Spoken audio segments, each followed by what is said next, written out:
Rhina Piorwerth. The announcement about the orb works in Newport obviously was devastating for the workers involved, but it's also devastating for the potential of the steel industry in Wales. I think Tata said that converting the site to producing steels for future electric vehicle production would cost in excess of £50 million.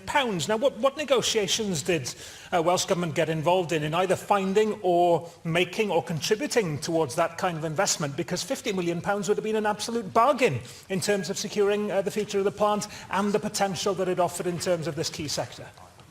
Well, Llywydd, the £50 million investment is only one part of the set of reasons that were identified by Tata in coming to their decision.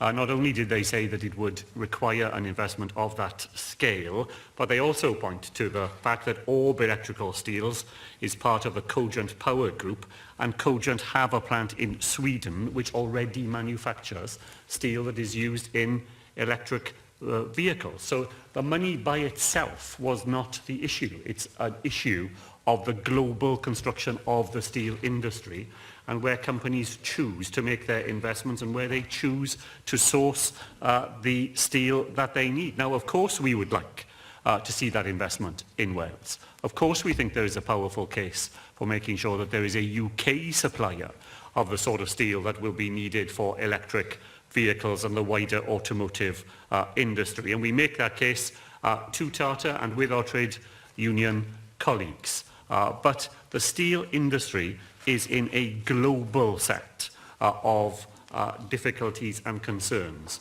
And Tata Steel and the events at Orb cannot be isolated from those wider considerations for which the UK government has to take a responsibility.